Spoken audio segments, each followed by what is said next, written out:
안녕하십니까, 정인태입니다. 방송통신위원장, 이 방송통신위원장 이 문제가 계속 논란이 되고 있어요. 그래서 전 방송통신위원장은 면직 처리가 된 정황이고, 그리고 여기에 대해서 반발하고 있어요. 거기에다가 이명박 정부에서 홍보수석을 지낸 이동관을 이 방송통신위원장의 내정할 듯하다, 뭐 이런 언론에서 계속 흘리고 있는데요. 이거 국민들 입장에서는 중립에 서야 됩니다. 방송은요, 뉴스나 방송들은 정치적 중립에 서 있어야 돼요.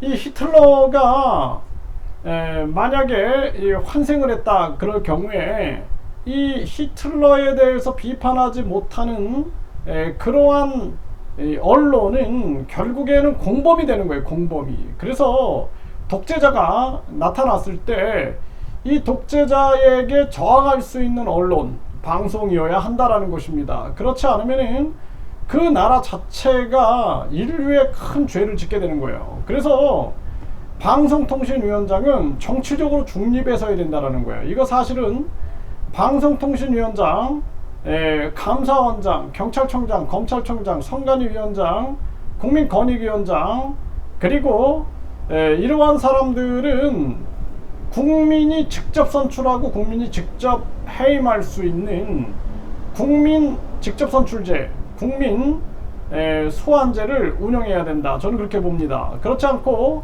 또 다시 좌파에서 또 우파로 넘어오고 이거 계속 반복하고 이 공무원들도 아주 피곤한 거예요. 정권 바뀔 때마다 완전히 물갈이 들어가고 이거 무슨 결국에는 짜증 나가지고 공무원도 안 하는 겁니다. 사람들이 요즘에. 그래서 이거 완전히 옛날식 사고 버려야 된다. 이제는 국민들 입장에서 중립에 서가지고 철저하게 잘하고 못하고를 명백하게 비판할 수 있는 그런 언론 방송 아니면 안 된다라는 거예요.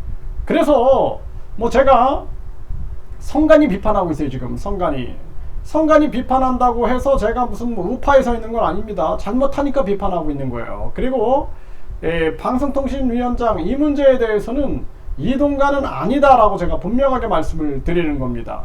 그래서 내 편 말은 다 옳고 남편 말은 다 틀리다, 이런 식의 접근은 안 된다라는 거예요. 그래서 우리 국민들이 냉철한 이성과 합리를 가지고 판단하고 발언을 해야 한다. 저는 그렇게 보고 있어요. 민주당은 이동관 자녀 학폭 정순신 아들보다 심각하다, 이동관은 졸업 후도 친한 사이다, 이런 얘기를 하는데 이게 학폭 문제가 중요한 게 아닙니다. 정치적 중립이냐 아니냐, 이 문제가 더 중요한 문제다라는 거예요. 이동관 아들 학폭 논란에 외국 과장 졸업 후도 친한 사이다. 이거 졸업 후에 친하든 또 이 학폭 논란이 있든 이 문제는 이 방송통신위원장, 이거는 이것보다 더 중요한 것은 정치적 중립에 서 있느냐 안 서 있느냐, 이게 중요하다라는 거예요. 이 지금 새 방통위원장의 이동관 전 홍보수석 유력, 야권은 MB계 부활이다, 이렇게 얘기를 하고 있어요. 이런 정황인데 사실상 이 학폭 문제는 정순신 같은 경우에는 계속 자기가 가지고 있는 유리한 위치, 그 자기의 권력, 이런 걸 가지고 계속 그 문제를 2차, 3차 가해가 될 수 있게끔 진심으로 사과하지 않고 계속 법적으로 계속 끌고 나가고, 이런 부분들이 비판을 받았던 거죠. 그래서 아들이 학폭을 했네, 그거는 부모로서도 어떻게 막을 수 없는 부분들도 많이 있습니다.